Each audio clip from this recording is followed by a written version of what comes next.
I signed up to a TV freaking subscription channel for this. They took my money. Actually, no, it was a free trial. I'm just saying. Oh shit. Let's just get into it. I think I'll let you start. This is what I think. Who the fuck, when the fuck you fucking fucker you? Fuck off. Fuck you, fuck this, fuck that. Oh dear. Took up my time. 4 freaking hours of just stroking pillows, talking. No, posing. Oh my god. If you are a fan, bored to tears. I am sorry, and I'm probably gonna upset everybody. Probably lose all the few followers we have. I'm sorry, but oh god, I signed up to a TV freaking subscription channel for this. They took my money. Actually, no, it was a free trial. I'm just saying. Oh shit. Yeah, no. Not having it. Not having it, man. Marvels, all the way. well, if you're a fan,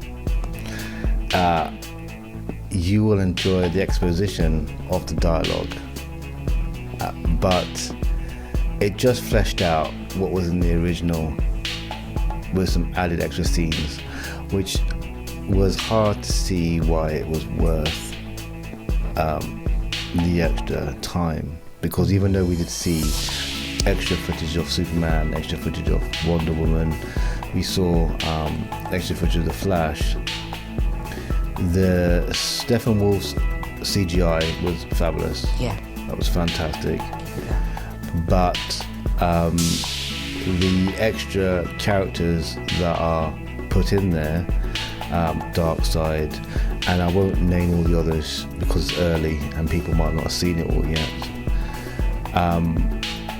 were all in the trailers and basically leaked, and the snippets you saw were the snippets that are in the film. Those saw the whole movie in There wasn't a huge amount. nice chunks. Yeah, there wasn't a whole a large amount of Darkseid at all.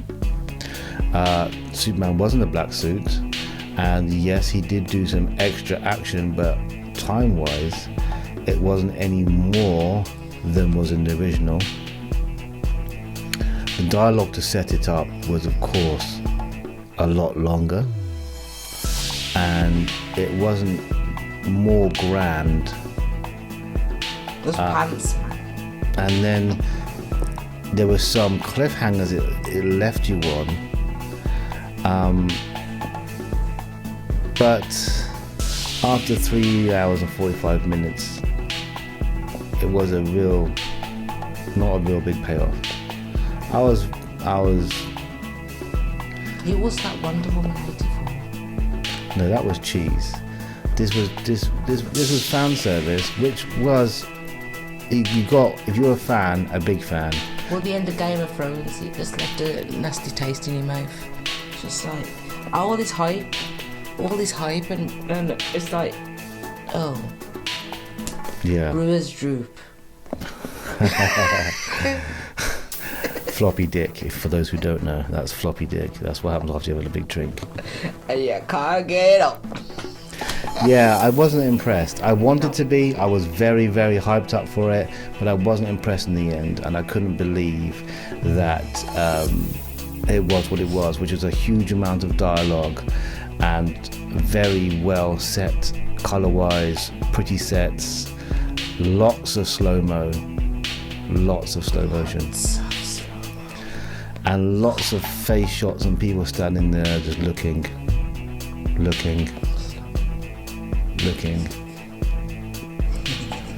And the action scenes when they did come were nice, Yeah.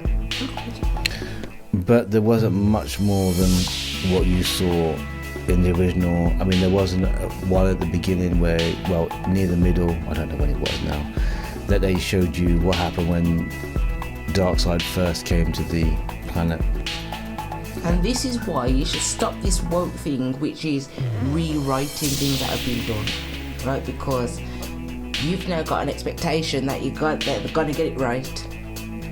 Right, we've all got hyped up onto this because we all now think, yes, they're gonna get exactly right because this one wasn't as perfect as we like it. Yes. Right, and then when they do it, right, this is exactly what he was supposed to do, and I'm like, I didn't like it. So it would have been great if I'd seen this one first, but at the same time, I still wouldn't have been happy because the length I felt was unnecessary.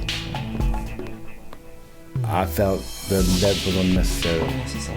You know, there were multiple shots in there that were not needed. And we had a shot where Lois went to the coffee shop. She rolled over and stroked her pillow, like, cause she's. We know she missed him because she went to the the memorial site earlier in the film.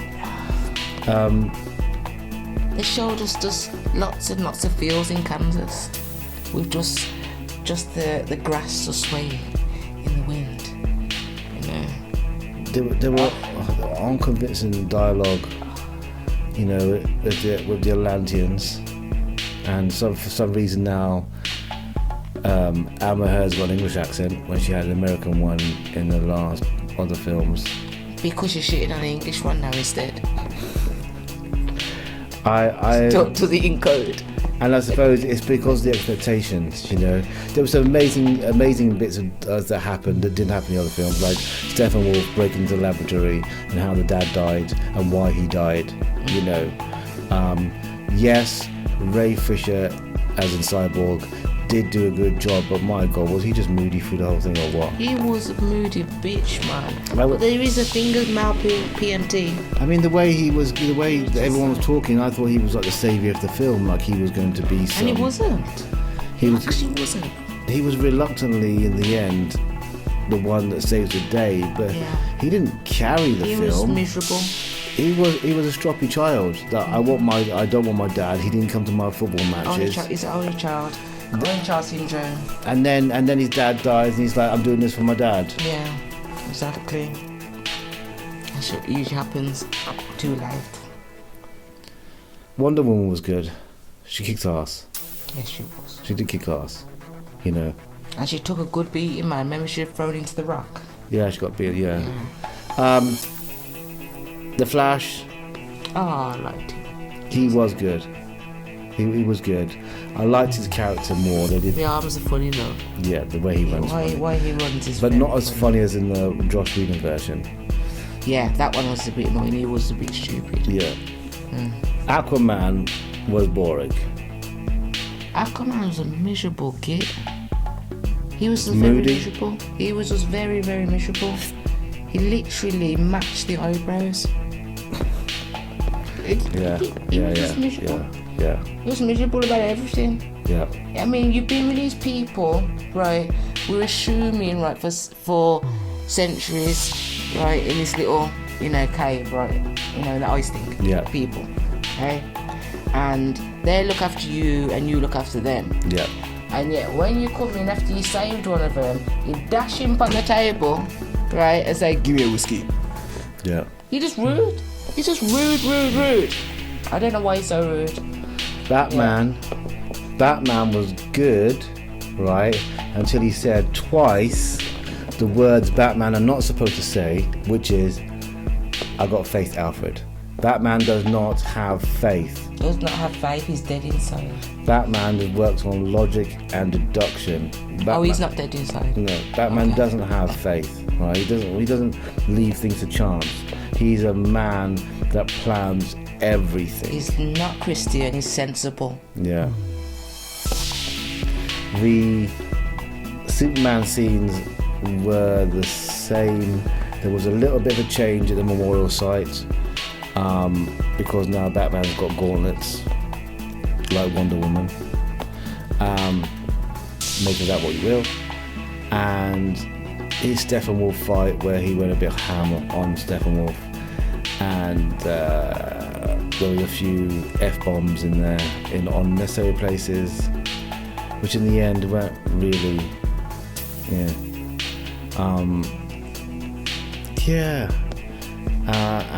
and now Darkseid is there and possibly coming to Earth in another movie, which hopefully. What happened? Or they at least make it shorter, make it snappy, and less of the dialogue. You know. Picture-wise, pictorially, wow. Some of the images were really, really good. Yeah. That's why they put it in slow-mo. But wow. Yeah, Wow. because the Amazonian scene looked really good. Yeah. Yeah. But I swear they actually dragged that out Yeah. from what it was. And in the end, can somebody tell me when the Flash saves the black girl? I'm guessing she's. Yeah. What's her name? What happened to her? What was the point of that scene exactly? I mean, as fantastic as it was, there was no reference to it ever again. I mean, even at the beginning when Wonder Woman saves all them people and then she goes to little girl, you can be whatever you want to be. That whole scene had nothing to do with the rest of the film. It didn't even have nothing to do with Mother It was Box. just random. So you could have taken that scene out. You could have taken the Ezra Miller scene out. Like I said, the Flash. it's a hoax. You've been duped. You just kind of think it was amazing, and it wasn't. You know, and we are coming from Marvels, which actually remember everything they actually write and tie everything in to everything. Yeah. And you've now got to get your head back into, oh well, this is DC. Yeah, people said that. I heard the review saying yes, it was great and it would tie back in nicely to BVS, Batman v Superman, and you see all the continuity. And I saw the continuity. Superman walks on the ship that was in, the first Man of Steel. I see the continuity there, but it was so like ambiguous. It was so like, okay, so he's back on the ship, and this is the ship from Batman v Superman, and that story continues that story. It didn't grab me like I thought these connections would have grabbed me. Yeah. I know it was fluid and it followed through from one film to the next film, but it didn't grab me like, oh my god, that's from that film. Oh yeah, that bit's from that. Oh yeah, that. Can you see how they connect? Oh, that's awesome. It didn't grab me like that. It's like, well, obviously that's supposed to be there because that's why the ship's there in the first place. Oh, obviously that connects. It was an obvious thing, not a wow, that's a deep cut. So, as much as I sat through all this time hoping to give you a massive review on this epic of a movie, I'm actually pains to say that I didn't enjoy it as much as I wanted to, and the visuals were beautiful. And visuals. Yeah, and some of the action scenes were pretty good, but I wouldn't give it a 10 out of 10. No, I'd definitely be watching Falcon the Winter Soldier tomorrow with more.